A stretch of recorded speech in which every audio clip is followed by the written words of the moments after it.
This is Glenn, last of the Boomers, and I hope you're doing well. This feels a little weird to me because I am doing a second video and hopefully a third without having seen or edited the other ones. Trying to batch them up, at least my understanding of batching up, but for all I know that could be wrong and not the way people do it, but I think, as I understand it, is, and so here we go. Today's topic is a frustrating one for me, one I have been frustrated by for quite some time, and that is classical music. I don't know about any of you, but I know just this much about classical music. And I guess before I get started, I should tell a story. I have known about this much about classical music ever since high school. I had a friend going back to sophomore year of high school that knew a lot about classical music and tried to fill me in. We would sit in his little attic bedroom and listen to his stereo. He'd also try and educate me on stereo because he was quite the hi-fi buff for a sophomore in high school. And he'd play stuff, he'd play different versions of stuff, he'd try to explain different aspects of stuff, and most of it went in one ear and out the other. But what little I do remember, by and large, is from him and from those sessions. And it's a frustration to me because I would love to know about classical music enough to source it and buy it. With my recent purging, I've probably gotten rid of half or maybe even 2/3 of the albums I had. And right now I only have 9 of them, and I'm going to show you each and every one of them. Here we go. This one, Beethoven Eroica. I know Eroica, I've heard of that before. Why do I have it? Why do I buy it? Well, I know Schulte is supposed to be a good conductor, so that's why I've got this. And Beethoven, I mean, I honestly don't think I particularly like Beethoven, but I mean, how can you not like Beethoven, right? It's like not liking the Beatles or something. So that's why I have this one. I know nothing about London Jubilee, but the Jubilee makes me think that it's probably some sort of discount label for London, which I think is fairly well respected. And yeah, so I don't know if it's supposed to be any good that way.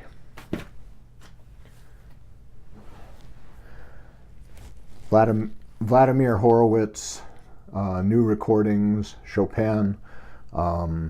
Chopin, I know I like Chopin, I know I like piano, so those two things are in this album's favorite. Vladimir Horowitz, I know he's supposed to be some aging piano player, so I figured maybe he'd be worth getting. I'd heard somewhere that this is well played for someone in his age category or something, whatever that means. And up here it says Columbia Masterworks. So my thinking is maybe it's supposed to be some sort of premium recording.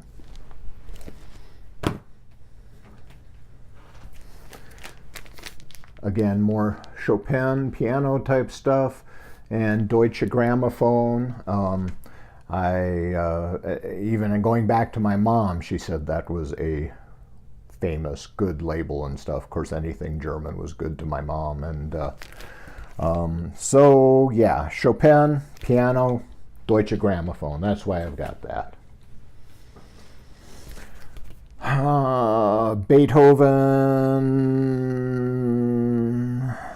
Okay, so this says London Treasury down here, so that probably played into why I picked up these. These are all thrift store finds, by the way, so I didn't pay more than $1 or $2 for any of them.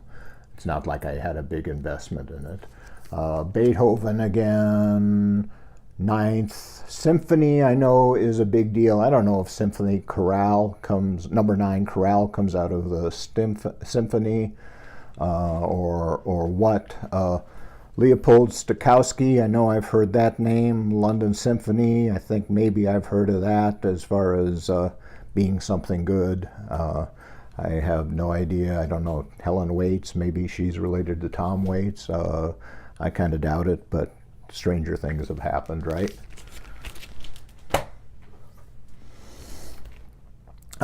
Tchaikovsky, who doesn't like 1812 if you live in the United States? Otherwise, Tchaikovsky is kind of too bombastic for me. But I remember hearing at some point living stereo was a good thing. And I think there's all kinds of stuff about if the dog is doing one thing on the label inside, it's good. If he's doing something else, it's bad, or at least less good or something. So I don't know. Let's see if there's even a dog on here. Yeah, here's a dog, and he's on a shadowed label. I think that means something, but I don't know what. Kind of a cool picture too.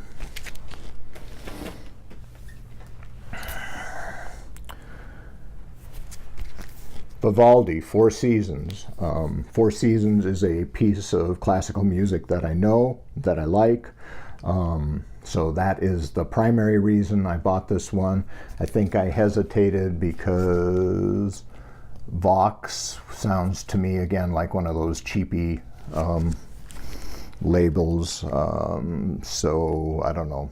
The only thing I see on the cover as to why I might have gotten this one is I do tend to like Rachmaninoff sometimes, and Russian music in general I tend to like. But honestly, I don't think that would be enough for me typically to buy it. So I don't know why this one showed up.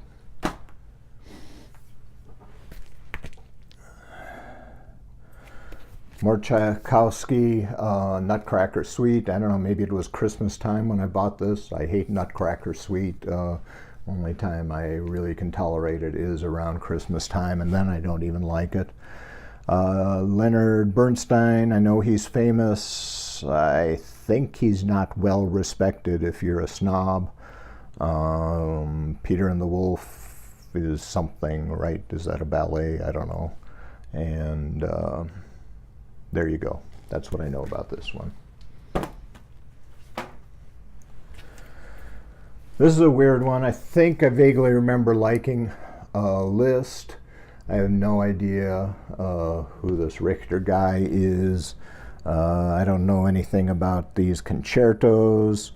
This name keeps popping up. I think since getting this, I've heard Philips is a good thing to have, so maybe that's good.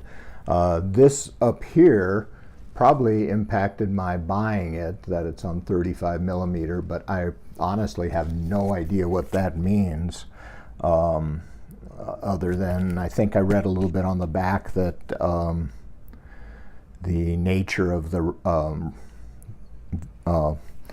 video tracks, the audio tracks on a moving picture film reel has some kind of quality that others don't, and so that's a good thing or something. Anyway, I just kind of took this one because it was some kind of oddity, and it looks like a pretty serious album, right? So that's all. That's what I have right now. Like I say, I think most of my classical I got rid of in frustration. Some of it I knew was kind of Reader's Digest type of renditions, Longines Symphony or something like that. And I'm just kind of irritated at how difficult it is to get into classical music. I mean, there's the orchestras, there's the composers, there's the symphonies, concertos.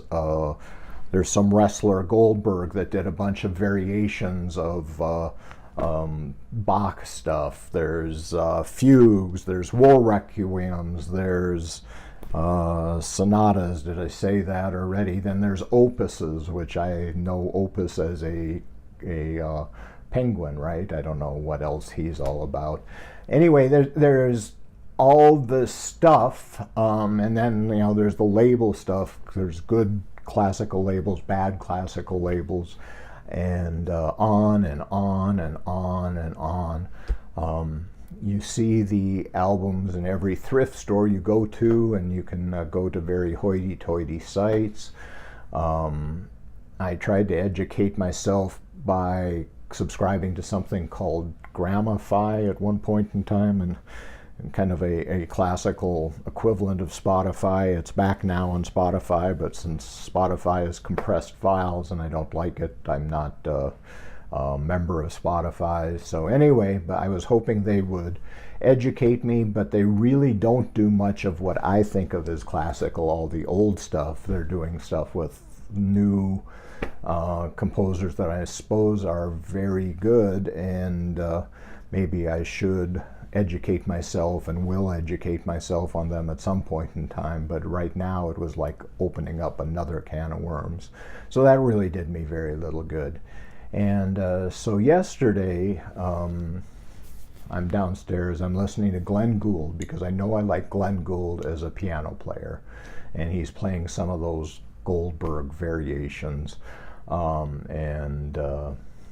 yeah, so I'm listening to that. I've got that kind of playing in the background, but I'm stewing the whole time going, classical music, what do you do with classical? And honestly, I'm tempted to leave it out of my collection entirely, but there's something in me that says, no, I should be able to do this. My wife knows a little bit more about classical than I do, and so I was venting to her, and she's kind of waited till I came up for a breath and then said, why don't you just listen to it and keep what you like? And that just kind of stopped me. I hate it when my wife's right. Those of you that have married and have been married as long as I have, you know it's a rare opportunity when wives are not right. Nevertheless, I hate it when she is. And in this case, her one-liner there, why don't you just listen to it and decide whether you like it yourself, seems like pretty great advice to me. And so still it's a bit daunting because, you know, like what was in there, the Four Seasons, I like Holst the Planets, I like Aaron Copland, Appalachian Spring, Rodeo, tend to like Chopin, tend to like Debussy, or Debussy, however you say it. Yeah, so there's a little thread here, a little thread there, but bottom line is I don't know what I'm doing, and I don't know where to start with different pieces even and stuff. I mean, once I bring it home, yes, maybe I can listen and I go, yeah, that sounds like I remember an orchestra sounding, or it's got, you know, a decent sound stage to it or something. I can make those determinations, and my wife's right. Maybe that should be enough for me, and based on that, either it goes on my shelves or it goes back to Goodwill.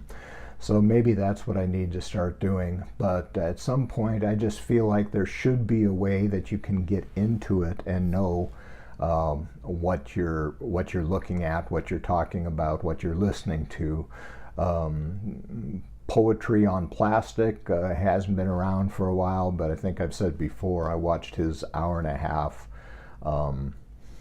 video on how to choose classical music, but that was primarily geared towards this label thing that is way too complex for human beings to understand as well. You know, it's like if there's a thick line around it, that's good, but if there's a thin line, that's bad, and if there's no line, then it's somewhere in between, and the dog should be in the shade or shouldn't be in the shade, and if it's this color, it's good. If it's that color, it's bad. Blue Note gets a little bit like that as far as jazz. And jazz is, you know, not unlike classical in some ways of pretension and so on. But it's still very finite. You know, I can name a bunch of jazz greats. You know, probably the collection, or most of the collection that most people talk about, and so it's a finite set, and I know who I like within that and who I generally don't like, and so on and so forth. Classical, it's like there is so much out there. Where do you start? There you go. That's my video.